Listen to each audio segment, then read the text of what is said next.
Pessoal, tudo bem com vocês? Começando aqui mais um vídeo pro canal.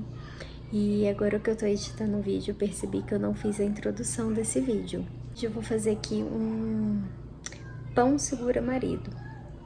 Eu faço ele desde quando eu moro em São Paulo. E aqui tinha bastante tempo que eu não fazia, mas resolvi fazer e quis compartilhar com vocês. Então, esse vídeo ele vai ser narrado, venha me acompanhar. Se você ainda não faz parte do canal, não é inscrito ainda no canal, venha fazer parte, se inscreva. Não esquece de deixar seu like e ativar o sininho para não perder nenhum vídeo, tá bom? Venha me acompanhar nessa receita. Pessoal, então aí eu coloquei uma xícara de leite morno e meia xícara de óleo. Agora eu acrescentei uma colher de café de fermento em pó e uma pitada de sal. Isso fica a gosto de vocês, o sal, tá? E acrescentei também a farinha de trigo. A farinha de trigo eu fui acrescentando aos poucos e vou misturando. E aí eu fui misturando, acelerei um pouco o vídeo para não ficar cansativo, né? Fui mexendo, acrescentando a farinha de acordo com o que eu fui percebendo que precisava de farinha. Então você vai mexendo com uma colher, com um fouet, o que vocês preferirem. E fui acrescentando mais farinha. Chegou um ponto que eu percebi que ela já não dava para misturar com a colher. Então eu passei para a bancada e fui sovando a massa até chegar no ponto que eu desejava. E a massa ainda estava um pouco mole, fui acrescentando mais farinha. E isso vai de acordo com o que vocês forem percebendo aí fazendo o pão de vocês, tá?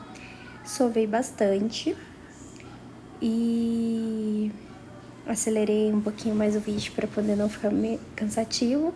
Ela ainda estava um pouquinho grudando, então acrescentei mais farinha e fui sovando mais um pouco.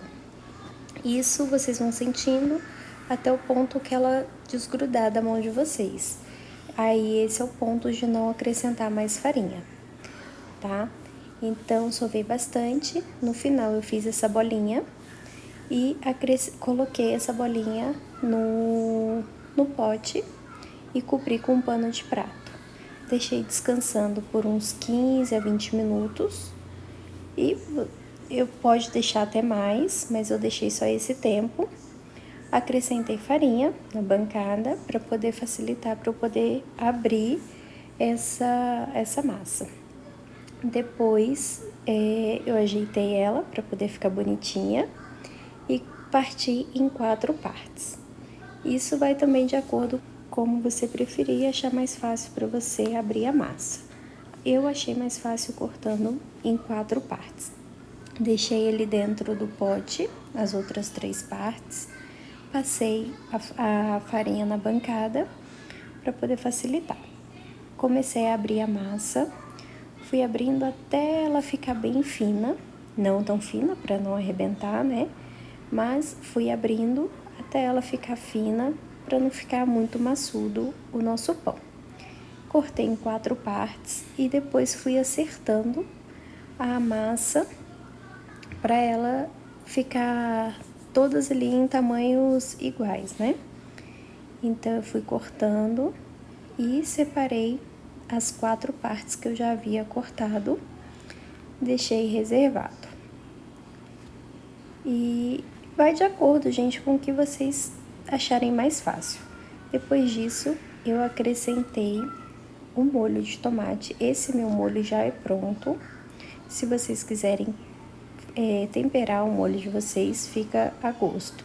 Acrescentei um pouquinho de requeijão.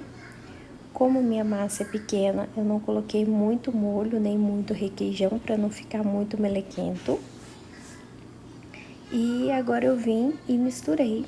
Fiz uma misturinha com os dois, para poder ficar aquele recheio gostoso, né? Então, eu fui misturando e fiz isso nas 4 partes. e fui passando para as beiradinhas também, para poder ficar bem recheado. Como vocês podem ver aí, fui passando, alguns eu não tinha passado até a beiradinha, fui colocando. E agora eu vou rechear eles. Eu piquei o presunto, que eu achei que ficou mais fácil. Piquei o presunto e fui colocando em todas as partes. Piquei ele quadradinho, ficou mais recheado e menos desperdício, tá? Agora eu vim com a mussarela eu também ralei, que eu achei que dessa forma ficou bem mais prático para poder fazer. Eu fazia com ela inteira, mas tinha muito desperdício e derretia muito depois de ter ido no forno, né? Então eu achei assim mais fácil. Depois de rechear, eu vim com orégano, joguei o orégano para poder dar aquele gostinho de pizza. E fui fechando nas beiradas para o recheio não sair. Mas não se iludam, mesmo assim ele sai, tá?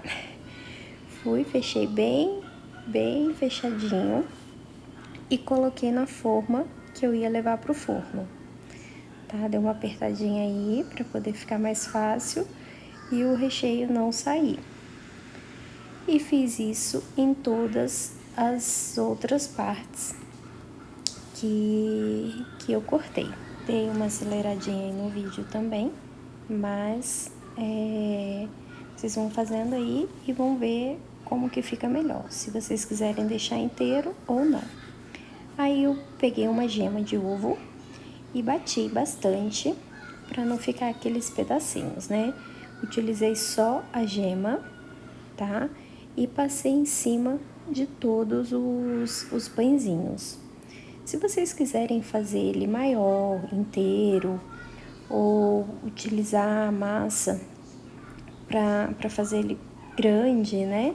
Isso fica a critério de vocês, tá bom?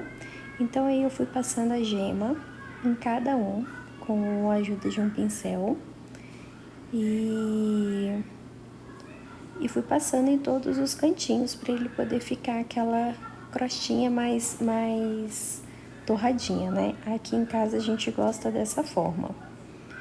E assim eu fui fazendo em todos. Dei uma aceleradinha aí também no vídeo, né? E aqui eles renderam, gente, 21 pãezinhos pra mim, tá? E então eu fui passando aí em todos, deram 3 formas. E depois disso, depois que eu terminei de passar todo o ovo em todos eles, eu venho com orégano e jogo por cima de todos eles, para poder ficar aquele pãozinho bonitinho, né? E, gente, fica uma delícia esse pão. Esse daí já é ele pronto, olha o que eu falei pra vocês. Não adianta, acaba vazando queijo, mesmo assim, mesmo a gente fechando ele bonitinho. E esse foi o resultado. Peguei um aí, já tava mais frio, e abri pra vocês poderem ver como que ele ficou. E fica uma delícia, gente. Fazem aí pra vocês verem. Gente, então esse foi o resultado do pão segura marido, né? Cada um pode chamar do que quiser. Eu conheci há quase 10 anos atrás como pão segura marido, mas tem gente que utiliza como joelho, como enroladinho, aí fica como vocês quiserem chamar. Esse pão eu fazia ele inteiro, só que acabava o meio ficando cru. E pra gente poder comer ele mais assado, eu tinha que deixar mais tempo e corria o risco de queimar. Então eu comecei a fazer ele nesses tamanhos menores. E fica uma delícia, gente. Fazem aí pra vocês poderem ver. Fica muito bom. E se você fizer, comenta aqui embaixo, tá? Pra eu poder ficar sabendo aí se vocês aprovaram ou não essa receita. Então eu vou ficando por aqui. Espero muito que vocês tenham gostado desse vídeo. A minha narração foi a primeira, então não saiu perfeita. Fiquei um pouco tímida em falar, mas espero que vocês tenham gostado aí de mais um vídeo aí, tá? Fiquem com Deus e até o próximo vídeo. Tchauzinho!